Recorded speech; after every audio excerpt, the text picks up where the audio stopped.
তোমাদের যাদের নামাজ পড়তে কষ্ট হয়, পড়তে ইচ্ছা করে না, আর তোমাদের আম্মুরা বকাঝকা করে এবং বলে ওঠো নামাজ পড়ো নামাজ পড়ো, তোমরা এখন ছুটিতে আছো, এখন তো কোনো অজুহাত নেই, যাও মসজিদে যাও, তোমরা তখন অনিচ্ছা সত্ত্বেও উঠো আর মনে মনে বলো আম্মা আপনি একটু থামতে পারবেন, খুবই বিরক্তিকর।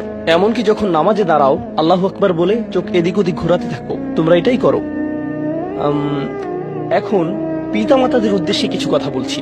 যদি আপনার বাচ্চাদের জোর করে নামাজ পড়ান, চাপ প্রয়োগ করে নামাজ পড়ান, বকাঝকা করে নামাজ পড়ান, তখন তারা হয়তো কোনো মতে নামাজ পড়ে, আর তাদের বয়স 13, 14, 15, তাদের নামাজ পড়া দেখে আপনার হয়তো ভালো লাগে, কিন্তু তারা তো নামাজ উপভোগ করে না। আর এই ধর্ম আসলে বাহ্যিক ধার্মিকতা নিয়ে নয়, এই ধর্মের মূল নির্যাস হলো অন্তরের ধার্মিকতা। তাই দৃষ্টিনন্দন কোন একটি কাজ আমার চোখের সামনে হচ্ছে বলেই যে আমরা আমাদের বাচ্চাদেরকে দিয়ে ভালো কিছু অর্জন করে ফেলেছি তা কিন্তু নয়। এক দৃষ্টিতে এটা ভালো, কিন্তু এটা তো কৃত্রিম, এটা বাহ্যিক, যেন সুন্দর একটা গাছ কিন্তু ভিতরটা ফাঁকা। আর আল্লাহ এই ধর্মের মূলকে এভাবে বর্ণনা করেছেন, আসলুহা সাবিত ওয়া ফারউহা ফিস সামা, যার মূল সুদৃঢ়ভাবে স্থাপিত আর শাখা প্রশাখা আকাশ পানে বিস্তৃত। যখন কোনো মানুষ নামাজ নিয়ে অলসতা করে, আমি 3-4 বছরের বাচ্চা সম্পর্কে কথা বলছি না, এবং আমি 6 বছরের কাউকে নিয়েও কথা বলছি না, আমি এমন বাচ্চাদের নিয়ে কথা বলছি যারা এখন বুদ্ধি সম্পন্ন, বাবা পুত্র বা কন্যা মিলে একই লেভেলের ভিডিও গেম খেলতে পারে, তারা একই ধরনের টিভি শো দেখতে পারে, তারা এমন একটি লেভেলে পৌঁছে গেছে যে তারা এখন উচ্চ স্তরের বিষয়গুলো হৃদয়ঙ্গম করতে পারে। আপনার যেসব বিষয়ে আগ্রহ আছে তার কিছু কিছুতে তাদেরও আগ্রহ আছে। টিভিতে আপনি যদি কোনো খেলা দেখেন, তারাও আপনার সাথে দেখে। কিছু কিছু বিষয়ে তারা বুদ্ধিগত দিক থেকে আপনার সমপর্যায়ের। অবশ্যই তারা শিশু, তাদের ব্রেইন এখনো পুরোপুরি পূর্ণতা পায়নি, এখনো কম ক্ষমতা সম্পন্ন, কিন্তু কিছু পর্যায়ে তারা ইতিমধ্যে বুদ্ধিমান সত্তা হয়ে গেছে এবং এখন তারা নিজস্ব সিদ্ধান্ত নেওয়ার ক্ষমতা প্রদর্শন করছে। তারা নিজের জন্য চিন্তা করতে পারে এবং বুদ্ধিমান প্রশ্ন করতে পারে। অতএব নবীন কিশোর কিশোরীরা, তোমরা যারা শ্রোতাদের মধ্যে বসে আছো, তোমাদের শিশু হিসেবে সম্বোধন করছি না, আমি তোমাদের কিশোর কিশোরী হিসেবে সম্বোধন করছি।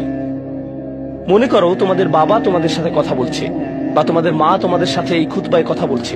আমি ধরে নিচ্ছি যে আমি আমার নিজের সন্তানদের সাথে কথা বলছি এই খুতবায়, আমি মিম্বারে না, আমি বাসায় বসে আমার বাচ্চার সাথে কথা বলছি।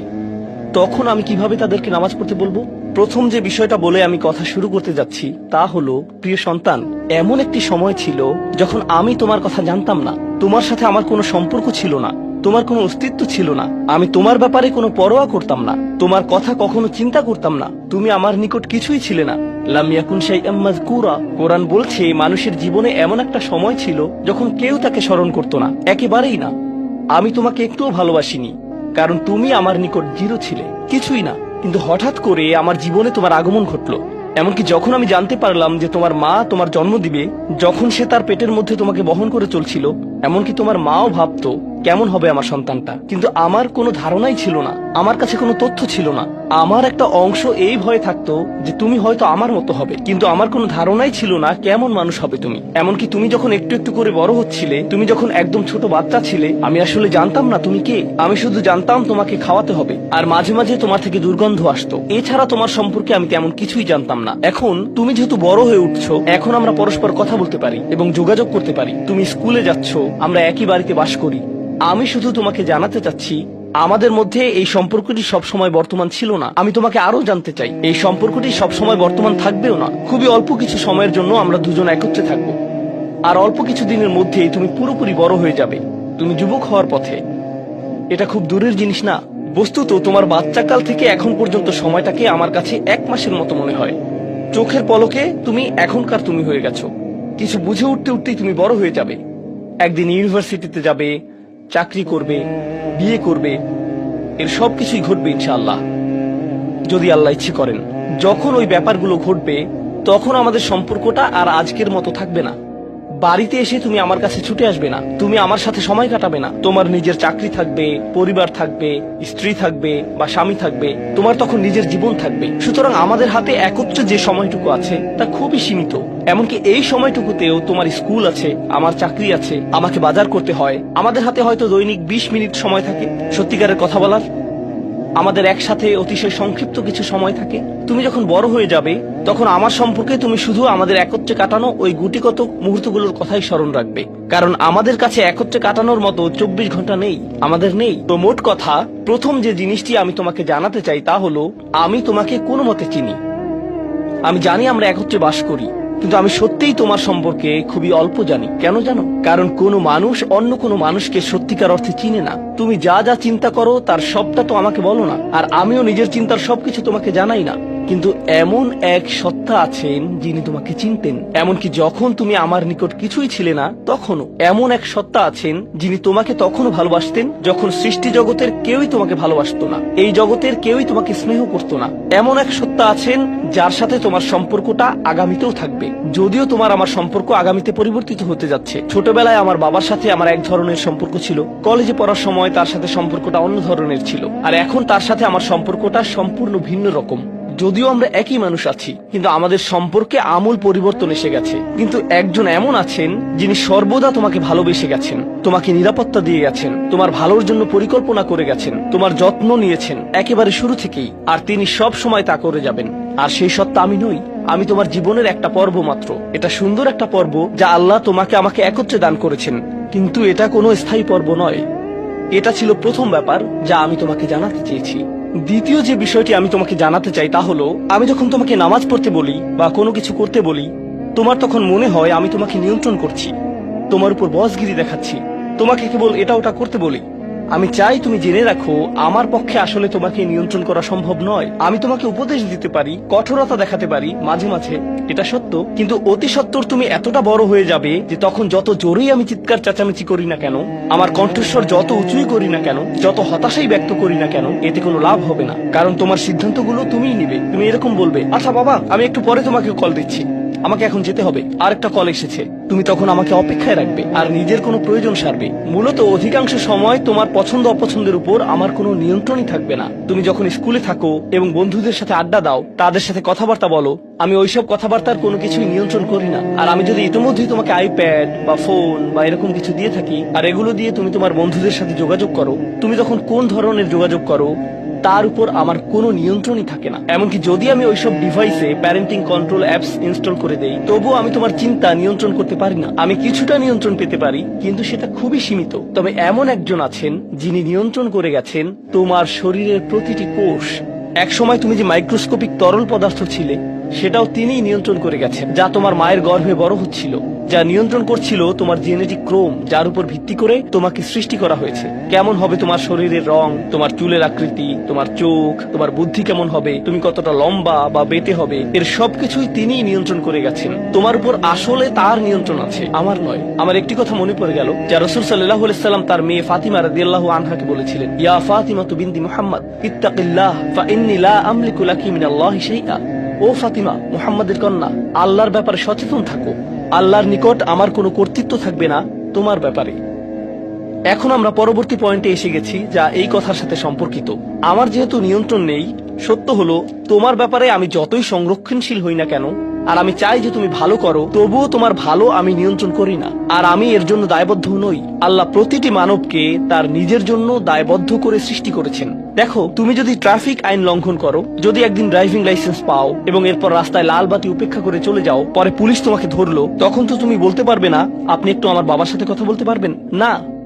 তোমার নিজেকেই এই পরিস্থিতির মোকাবেলা করতে হবে। তোমার ইউনিভার্সিটি প্রফেসর যখন তোমাকে ফেল মার্ক দিবে, তখন তো বলতে পারবে না, একটু থামুন, আমার মাকে একটু কল দেই। না, তুমি নিজেই এই ফেইলের জন্য দায়ী।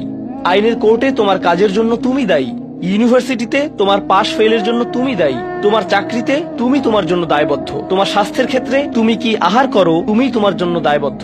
নিজেকে যে কোনো বিপদে ফেললে এবং নিজের কোনো ক্ষতি করলে তুমি দায়বদ্ধ তোমার জন্য। তোমার বয়স যত বাড়বে, তোমার স্বাধীনতা যত বাড়বে, তোমার দায়বদ্ধতাও তত বৃদ্ধি পাবে। কেউ তোমাকে নিয়ন্ত্রণ করবে না এবং তোমার কাজের জন্য অন্য কেউ দায়ী হবে না। লা তাজিরু ওয়াজিরাতুন উযরা উখরা, কোনো ভার বহনকারী অন্যের ভার বহন করবে না।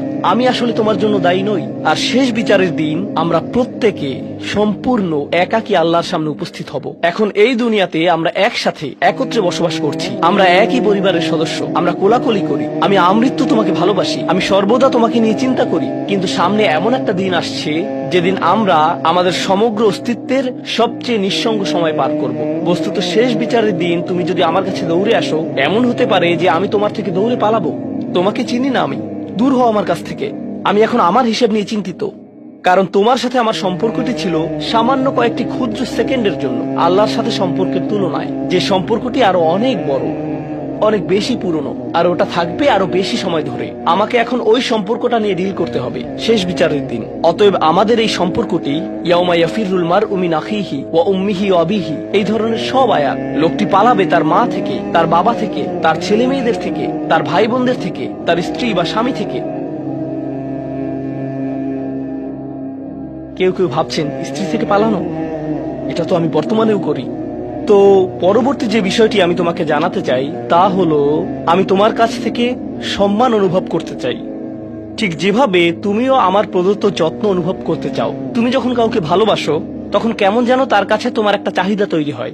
আমার নিকট তোমার চাহিদা হলো বাসার সমস্ত প্রয়োজন ঠিকমতো মেটানো হচ্ছে তো, আমার দায় দায়িত্বের অন্তর্ভুক্ত।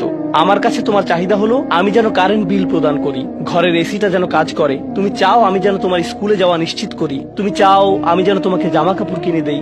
এগুলো আমার দায়িত্ব।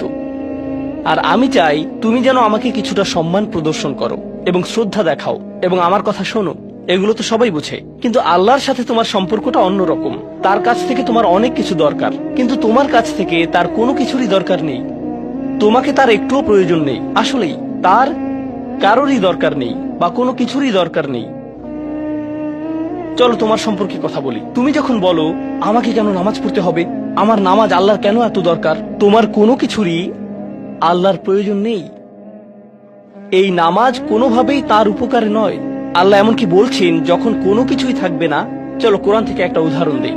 যখন এই মহাবিশ্বে কিছুই থাকবে না, চলো কয়েক সেকেন্ডের জন্য আল্লাহর গৌরব নিয়ে কথা বলি। সম্প্রতি বিশ্বকাপ চলার সময় আমি কাতারে ছিলাম।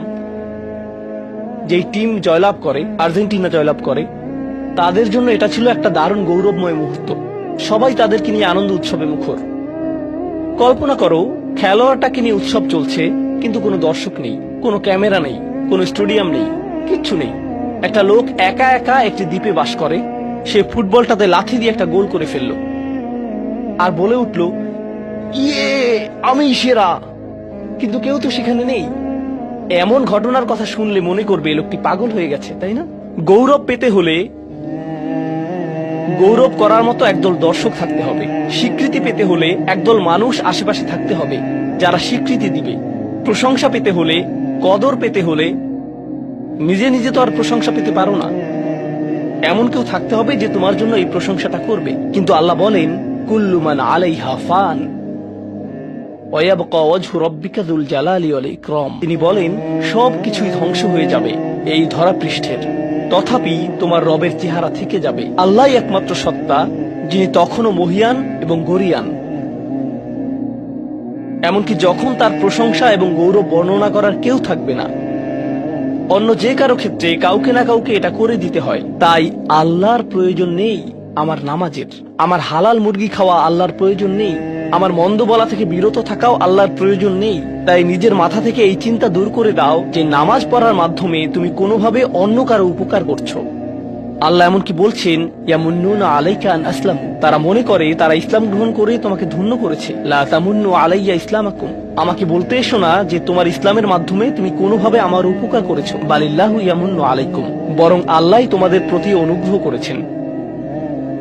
এখন পরবর্তী বিষয়, আচ্ছা কেউ একজন নামাজ পড়ে না কেন? আমি তোমার সম্পর্কে বলছি না, আমার প্রিয় ছেলে বা প্রিয় মেয়ে। শুধু প্রশ্নটি নিয়ে চিন্তা করো যে মানুষ কেন নামাজ পড়ে না। এর অনেকগুলো উত্তর থাকতে পারে, আর এই প্রশ্নের উত্তর আল্লাহর কাছেও আছে। উত্তরটা খুবই ভয়ঙ্কর। এই উত্তরটি আমি খুতবার শুরুতে পড়েছি। তিনি বলেন, ফালা সাদ্দাকা ওয়ালা সাল্লা ওয়ালাকিন কাযযাবা ওয়া তাওয়াল্লা। সে আসলে সত্য গ্রহণ করেনি এবং সে নামাজও পড়েনি। তিনি কাফির সম্পর্কে বলছিলেন। তিনি দুইটা জিনিস বলেছেন, এই লোকটি সত্য গ্রহণ করেনি এবং